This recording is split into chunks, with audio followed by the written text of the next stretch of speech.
Stay motivated when it gets hard. Let's be honest, motivation always fades. If you're struggling to stay excited about your goal right now, you're not alone. This week, I'm sharing real strategies to help you keep going, especially when you want to quit. Because here's the thing, we're at week 5, we're past the halfway point, and this is exactly when most people give up. But not you. Hi, I'm Lisette, and if you're new here, I help women glow up through fashion, mindset, and lifestyle. If this is your vibe, hit that subscribe button. This is week 5 of my Finish Strong series. We're not waiting till January 1st to get our lives together. We're finishing this year strong and carrying that momentum straight into the new year. If you missed the first 4 videos, go back and watch them. And don't forget to download your free 8-week glow up goal planner. The link is in the description. Last week, we talked about overcoming setbacks. This week, we're talking about how to keep moving forward when your motivation is running low. And trust me,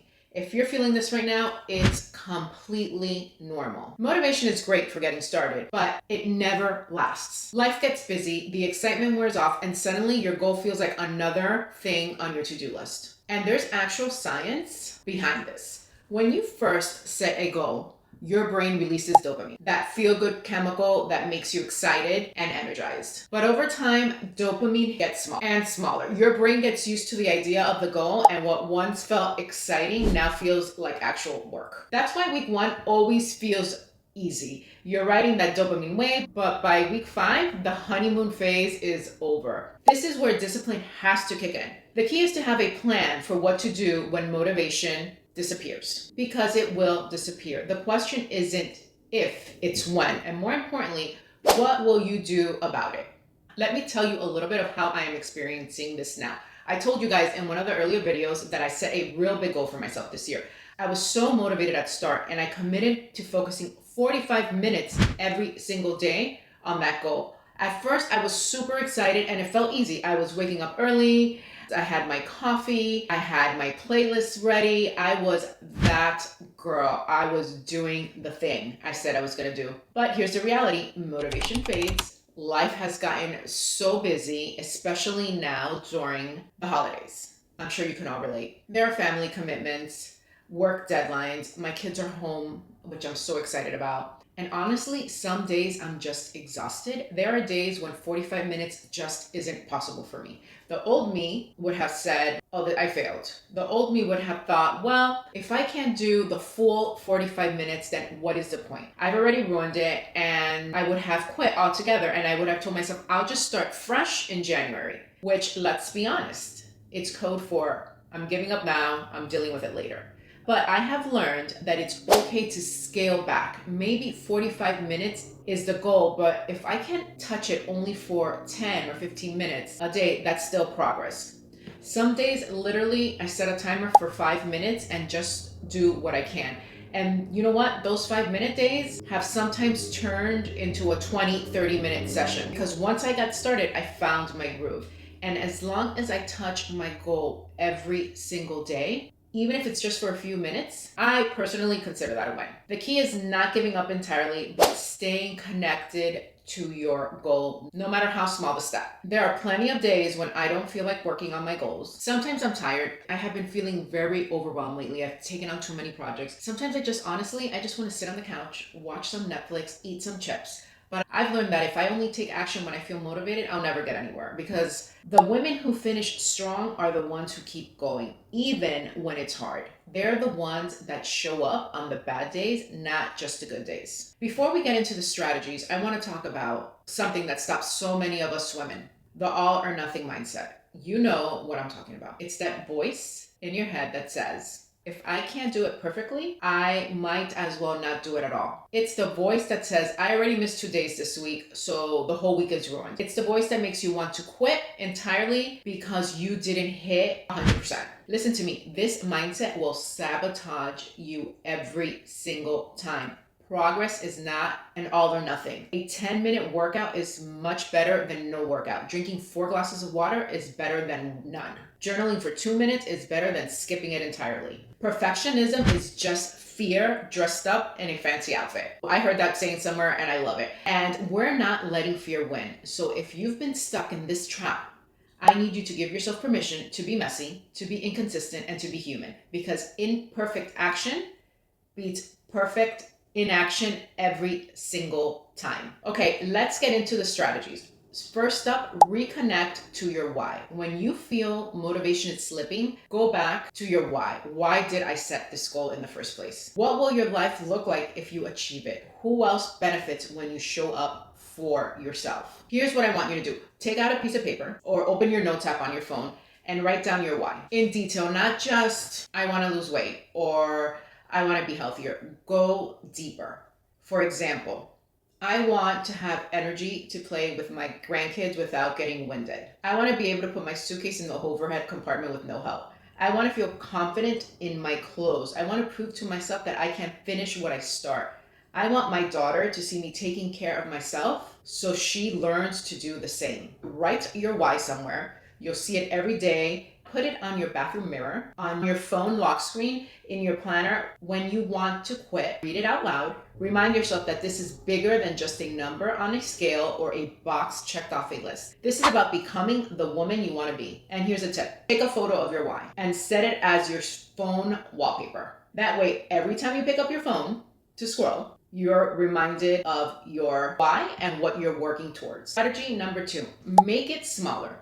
The 2-minute rule. If your goal feels overwhelming, shrink it way down. Make it almost embarrassingly small. Here's the rule. When you don't feel like doing something, commit to just doing it for 2 minutes. Tell yourself, I will just do this for 2 minutes. And if I still want to stop, I can. Can you do just 5 minutes today? Can you do one more rep? Write one more sentence? Drink one more glass of water? Here's why this works. The hardest part is starting. Once you start, momentum takes over. Put on your workout clothes and move for 2 minutes. Open your journal, write for 2 minutes. Start your project for just 2 minutes. What usually happens, you're gonna keep going because starting is the hardest part. And once you're in the motion, you'll wanna stay in the motion. But even if you don't keep going, even if you really do stop after 2 minutes, that's still a win because you showed up when you said you were, you kept your promise to yourself, and that's what builds discipline. Strategy number 3, I love this one, change your environment. Sometimes a change of scenery is all you need to get unstuck.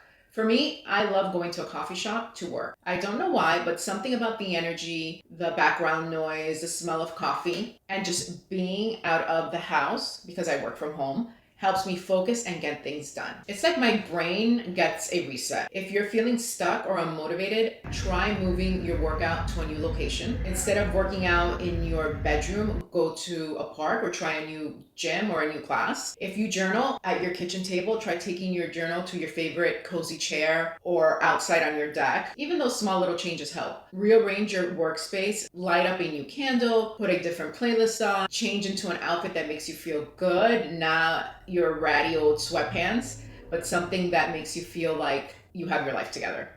Here's why environment matters. Your brain creates associations. If you always sit on your couch to scroll through Instagram, your brain associates the couch with being passive. But if you create a nice little space that's just for working on your goal, your brain starts to associate that space with focus and action. So create a power corner in your home. It doesn't have to be anything fancy, just a spot that's designated for working on you, making it inviting. Keep your planner there, keep your journal, your favorite candle, maybe add a beautiful plant, some inspiring photos. Train your brain to know that when you go to this spot, it's go time. Strategy number 4. Here's the truth. It's way harder to quit when someone else is watching. And that's the truth. That's why I'm not quitting on my goal, because I am putting myself out there to all of you guys. Tell someone about your goal. Not everyone, just 1 or 2 people who will actually support you and check in on you and check in with you. Text a friend when you complete your habit.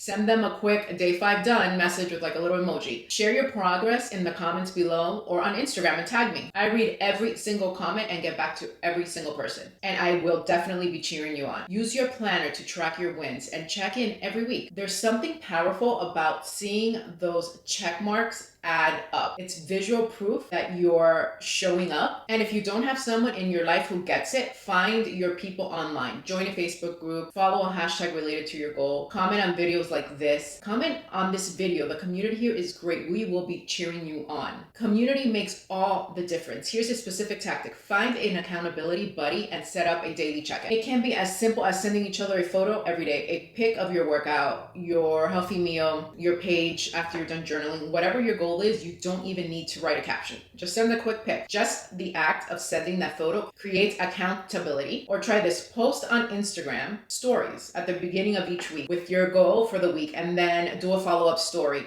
at the end showing whether you hit it or not. Your followers become your accountability team. And trust me, you don't want to post that you gave up, so you will do it. Accountability makes it harder to quit when things get tough. If you know someone who is cheering you on or even just watching, you are way more likely to keep going. Strategy number 5, reward yourself. I also love this strategy. Don't wait until you reach your big goal to celebrate. You need to reward the process, not just the outcome. Reward yourself for showing up even on the hard days. Treat yourself to your favorite coffee, a new book, a relaxing bath, a face mask, an episode of your favorite show, guilt-free. Here's how I do it. I have a reward system built into my planner. Every week that I hit 5 out of 7 days on my goal, I get a small reward. Maybe it's trying a new coffee shop I've been wanting to check out, or buying myself fresh flowers, or a new candle, or taking an hour of quiet time to myself in the sauna. Just like little tiny moments of things that I love to do. And every month that I am at least 80% consistent, I get a bigger reward. Maybe it's a massage, a new piece of clothing, a new accessory, or something. I have been eyeing a day trip somewhere fun. The key is that rewards have to actually feel rewarding to you. Don't pick things that feel like obligated. Pick things that genuinely make you happy and that you'll actually look forward to doing them, and that you actually look forward to. And here's the thing, rewards don't have to be expensive. They just have to feel good and reinforce your progress. And sometimes a 20-minute power nap, locking yourself in your room for 20 minutes, watching the sunset with your favorite drink, calling a friend you've been meaning to catch up with, taking yourself on a date to a bookstore. Oh my God, I don't even remember the last time I went to a bookstore. Sleeping in on a Saturday. The point is to train your brain that showing up for yourself feels good, because when your brain connects your goal with positive feeling, you are way more likely to keep going. Strategy 6, visualize your success. Take a minute every day to visualize your success. And I mean really visualize it. Not just a vague idea, but a detailed mental movie. Close your eyes and you picture yourself on December 31st, looking back at those 8 weeks. Imagine how proud you'll feel knowing you didn't quit. Seeing yourself finishing this year strong instead of giving up like you might have in the past. Imagine how you'll feel when you hit your goal. What will you be wearing? How will you carry yourself? What will you say to yourself? See yourself as a woman that follows through. But right now, because here's the secret, you don't become the woman when you reach your goal. You become her every single day. You show up even when it's hard, especially when it's hard. Visualization isn't magic, but it does help your brain believe that change is possible. Athletes use this technique all the time. Studies show that when you vividly imagine yourself succeeding, your brain creates neural pathways that make it easier to actually do this. Every morning, before you even get out of bed, spend 60 seconds visualizing your day going well. See yourself making the choices that move you towards your goal. See yourself handling challenges with grace. See yourself as her. Strategy number 7, revisit your past wins. Here's a strategy that's incredibly powerful, but so many people forget.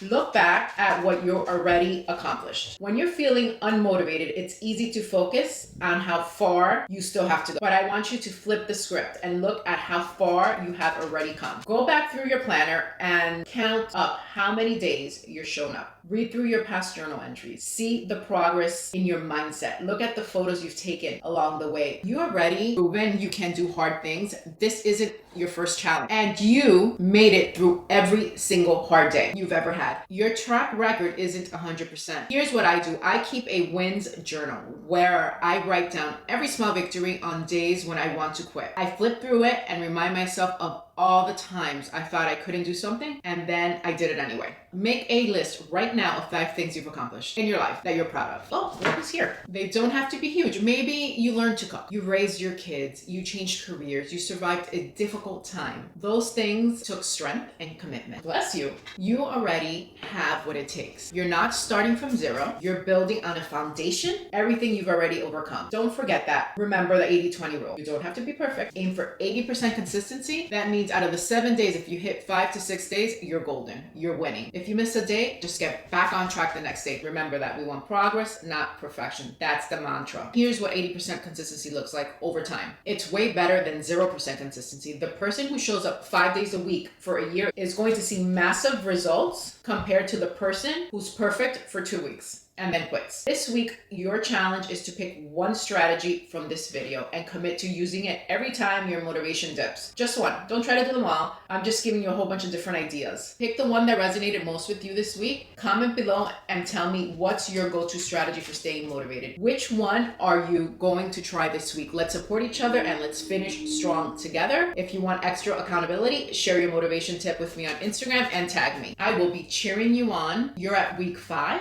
You're past the halfway point. This is where champions are made. This is where you prove to yourself that you're not like everyone else who quits. You're the woman who finishes what she starts. And remember, you are not too old and it is not too late to glow up. Your glow up is just getting started. Here's my guide. Thank you so much for watching. If this video helped you, give it a thumbs up, share it with a friend who needs to hear this today. And if you haven't already, hit that subscribe button so you don't miss the next part of the series. Don't forget to download your free 8-week Glow Up Goal Planner. The link is in the description. It has all the tools you need to track your progress and stay accountable. Let's finish this year strong together. I will see you in the next video. Now go show up for yourself today, even if it's just for 5 minutes.